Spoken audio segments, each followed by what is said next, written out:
thank you everybody for joining us today. As Emma just mentioned, the title of today's webinar is Don't Let Dirty Data Impact Your Network Connectivity. And we're going to be focusing on some of our solutions for migration into the ArcGIS utility network. So to start with, just a bit about OneSpatial. We unlock the value of location and geospatial data by bringing together our people, our solutions, our knowledge, and our extensive customer and partner base. We work mainly with master data in the kind of data management space, and that can be location data, but not necessarily. We can work with any structured data, and we can kind of mix and match data, be that spatial and or non-spatial. So a lot of the work we do is to ensure that organizations' key data, their key data assets, are current, complete, and consistent. So essentially, we are helping organizations make their data fit for purpose. And we have a kind of global presence. We are headquartered out of Cambridge in the UK. We also have a presence in the US, Australia, and France and Belgium across Europe. And on the screen now is just some examples of our customers across government, utilities, and transport industries, and also a selection of our partners. So moving on to ArcGIS Utility Network. Just a few slides to introduce the utility network, a bit of a kind of look at what it is, what it's for, and what are the benefits. So really, it's Esri's kind of next generation system for managing your utility network data. It's really about modernizing the technologies, and in doing so, really increasing and improving and enhancing the functionality that you can get from your data. It's industry focused, so it is configurable for any utility, be that in the kind of electricity, the gas, the water domains, etc. It has a flexible model that can be tailored for any kind of utility needs. It also has an integrated network, so you can model your operational and also your structural networks in a kind of integrated system, and it is an extremely configurable kind of network model that can be set to kind of suit your organization's requirements and needs of today, but also those needs of the future as well. And so it really is kind of a digital twin in the sense that it provides you an accurate kind of virtual representation of your network. Now, one of the drivers for migrating to the utility network, certainly for those current Esri customers, is that the geometric network, the predecessor, will be retired in a couple of years' time. That will become end of life in line with other products such as Esri ArcMap. So this is really about a kind of technology upgrade, as I say, and enhancing the functionality that comes with that. But of course, these benefits can be available to any utility companies, whether you currently use Esri or whether you currently use another system. And these are some of the reasons why you might choose or consider migrating into the utility network. It's scalable for your organization. It really is built on a foundation of data quality rules, which is going to really help you drive better decision making, and it's going to ensure that high data quality is maintained. And we know how important that is in this kind of day and age of data driven or data informed decision making. It helps you, it's going to help you future proof your utility, leveraging, as we've said, those modern technologies and this kind of service based architecture You can use it in the office, out in the field, etc., etc. With the utility network comes advanced visualization, advanced analytics, and also advanced kind of rule-based editing to ensure that quality, as I say, is maintained throughout your system. And the animation that we're seeing on the screen here is just one example of some of that advanced kind of analysis functionality. And what we're seeing here is a trace being run across the network to identify isolated features. Reports can then be kind of taken from that analysis and used onwardly. So when you're moving to the utility network, there are kind of lots of considerations, lots of requirements gathering will be necessary. In many ways, a migration to the utility network is like any other kind of data migration or digital transformation. However, it does differ slightly in some other ways. It has that big reliance on data quality, which means it's actually really important to assess the quality of your existing data, your current network data, and it's going to be important that you clean that data either before, during, or at least post-migration. You will need a plan to improve your data quality, essentially. As I've said, the utility network model itself is a very flexible and extensible model, and it will be important that you design the right model for your organization, both today and the needs of the future. And what that's going to look like in reality is talking to lots of different stakeholders. I imagine your data will be utilized, used by lots of different departments, lots of different individuals, both within your organization, but also externally. And it's important that all of those kind of needs are met right from the start when the model is designed. So all in all, this is not a kind of process to be taken lightly. And we have kind of observed various organizations over the last few years where they kind of haven't taken some of these aspects with the right manner that is necessary. In terms of things like the data quality, it's a really important kind of critical factor that you'll need to get right, as I say, either before or during your migration process. And if you don't do that, then you will kind of, you sort of pay for that later on within your project in terms of it can be very timely or costly processes to kind of try and retroactively fix and correct those things. So as I say, there are lots to consider. I think the best approach is this kind of agile, iterative, step-by-step process. Essentially, we can chunk up the challenge into manageable pieces.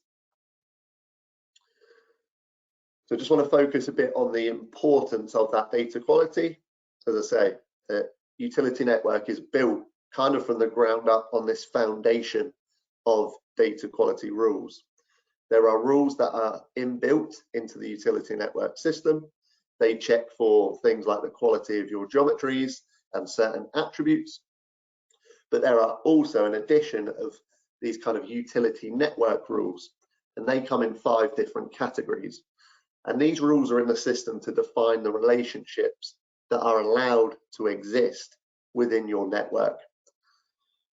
Now, if any of these rules, if any of the features in your data set don't conform to these rules, you will be presented on your map with what is called a dirty area error. Now, these can kind of come in various flavors again. It might be that one of your features doesn't conform to one of those utility network rules. For example, you might have a line feature that is not allowed to connect to a particular point feature. Now, if there's not a rule supporting that relationship, you'll be presented with a dirty area error. And indeed, likewise, if you have geometric data quality issues, such as a self-intersecting line or a self-closing line, or any of those kind of invalid geometry kind of types.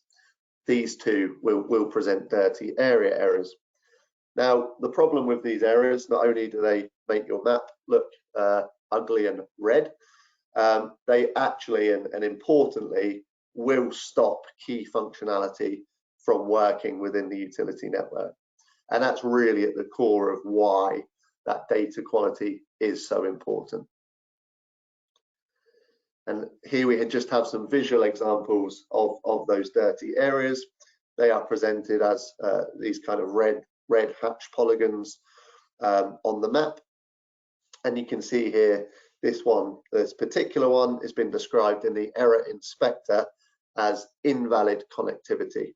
And in this instance, there are more than one junction edge rule that are applicable in this scenario, which is not allowed within the system.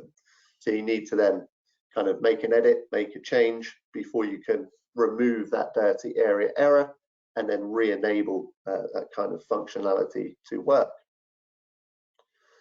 Likewise, this is indeed a self-intersecting line that is being kind of covered by the red polygon there to display its position in the network. So again, you would need to fix that particular feature before allowing functionality such as tracing to be run along that line. And then finally, just one more example. This is where you can end up with multiple dirty area errors in your system displayed on your map. And actually, when you get into the system, as these kind of images kind of describe, it can be very difficult then to start to, let's say, troubleshoot, unpick, and therefore fix each of these errors kind of individually. That can be a time-consuming and kind of costly process. So you have, say, categorize the opportunities that you have to fix your data into these kind of three categories. And it's really important that you plan this kind of data cleansing alongside the rest of the project. As you can see here, we could fix our data before we migrate it. We could fix our data during the migration. So we can have some fairly kind of intelligent, complex system for fixing during the migration process. So it's sort of a pipeline of data processing. Or indeed, we could accept a level of kind of errors and have a plan to fix those up post migration. And in reality, it may end up, depending on the size of your organization, the size of your data set, the number of errors that exist within your data set, you may have a plan for all three of these kind of categories. From experience we've gained and things we've observed, specifically, I would always recommend fixing as much, the aim should be all of your data really, but fix as much of that data before you migrate. What we found is that it's much easier to kind of assess and fix your data at source than it will be either during migration or indeed post migration. Some of the issues with doing that during migration is that you're going to have to build some fairly complex, as I say, kind of data pipelines in order to manage that piping through of data fixes on the fly whilst migrating, and then kind of post migration kind of validations. And if you accept to live with some data quality issues before you go live, and then you have a plan to fix those post migration, so as I've described, a couple of issues may arise from that. One is that you're not going to be able to utilize all of the good functionality of the utility network, and also those post-migration fixes might actually show to be more time consuming and more costly than if you tackled that early on in the process. So at One Spatial, we have a utility network kind of solution, or a kind of tool set, a toolkit, if you like, which is all built on top of our patented rules engine, OneIntegrate. And it's based on, as I say, what we've learned, what we've observed, our knowledge in the utility space, our knowledge of the utility network specifically. And this is broken into these kind of 3 stages, if you like. So it's UN readiness, fixing your data at source; UN migration, pushing your data from source into what is called an asset package; and then UN validation, which is then double checking, essentially validating that not only the data but also the rules that you've configured in that asset package are correct. And we recommend doing all of that before you publish into the system. Now, an asset package is just a file geodatabase with some additional tables and configuration. You can think of it as like a staging database for your utility network. And by utilizing the asset package, it means that we can be much more agile and nimble in our process. The likelihood of getting any of this right on the first go is very unlikely, in all honesty. We need to learn with each iteration. And by utilizing the asset package, by utilizing the OneIntegrate system, we can lower the kind of time that each of these iterations is going to take. As I say, we can work through that in a much more kind of agile fashion. So I'm going to focus on the UN readiness application, as we saw at the start there.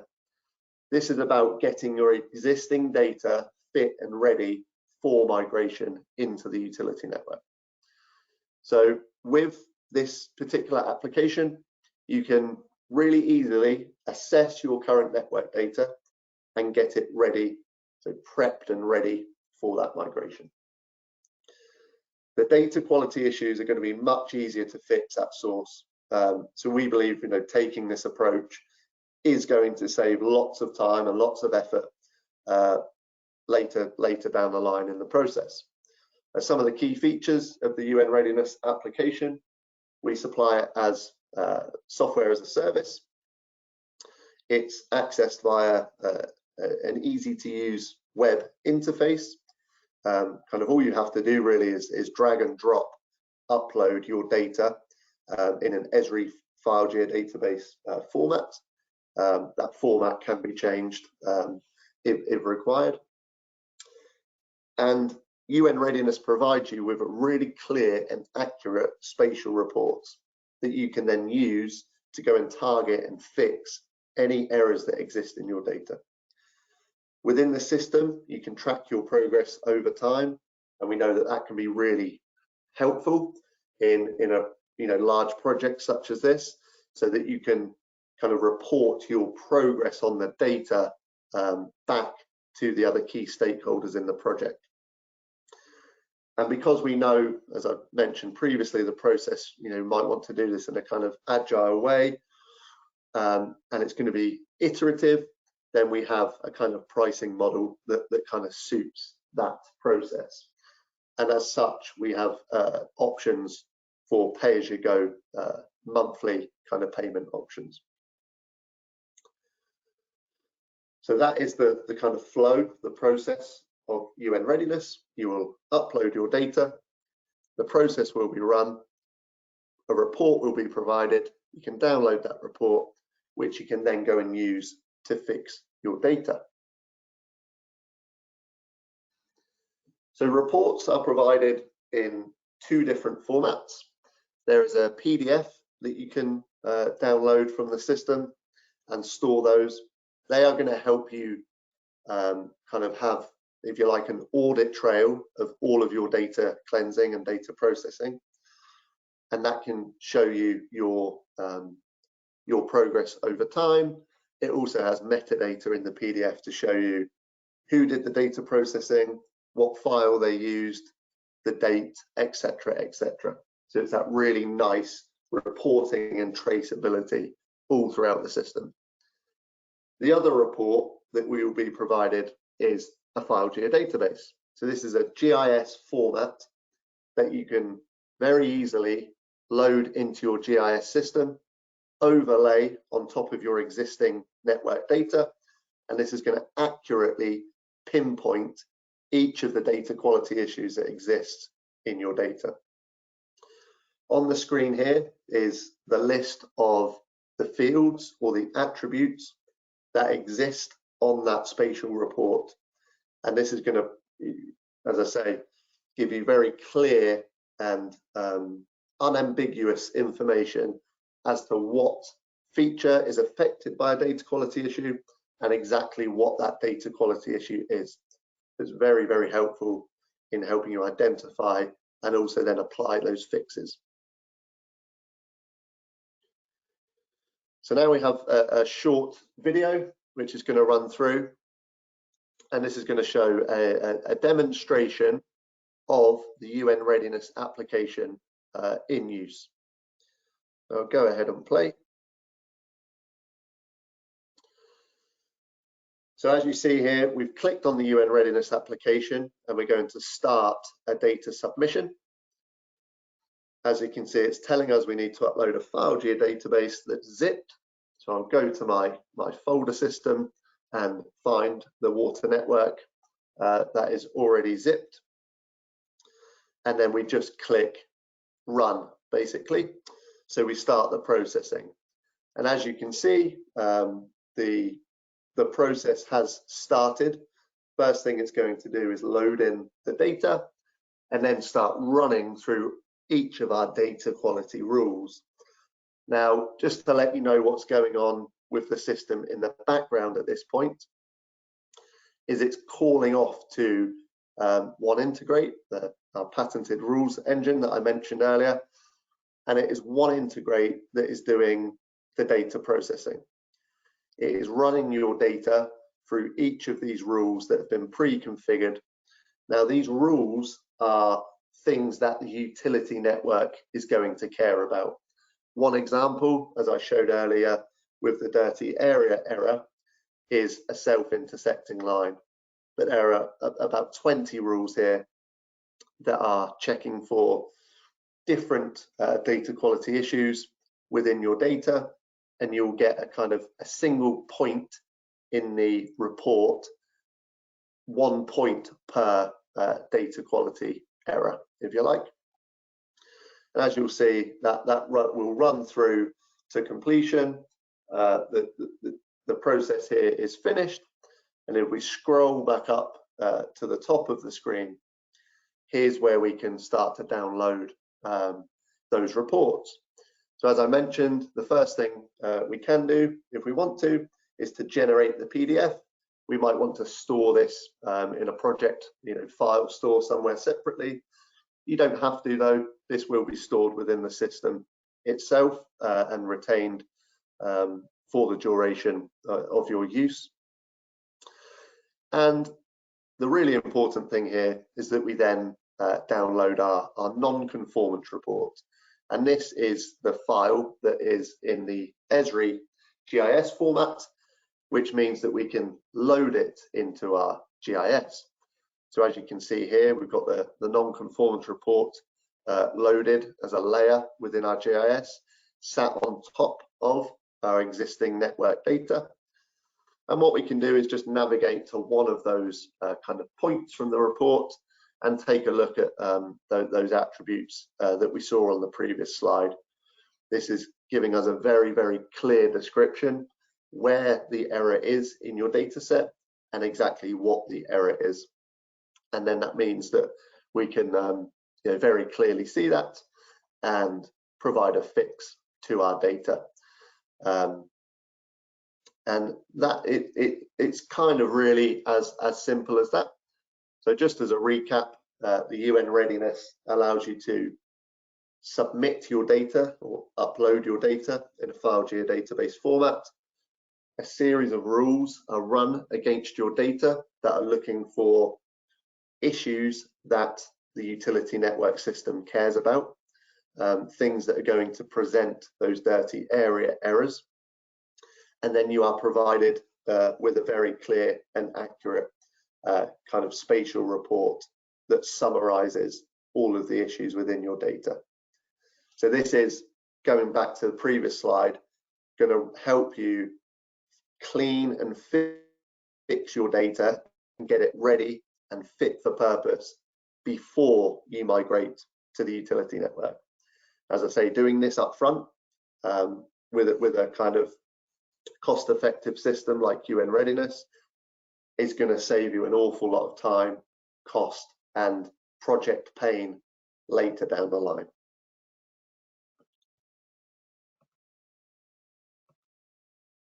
So that was it for me today.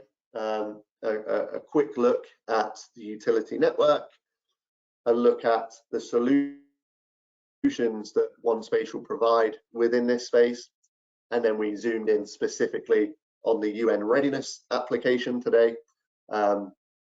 Obviously, if you're considering or looking at the utility network, the cleansing of your source data is going to be one of the first kind of tasks or processes that you can start with.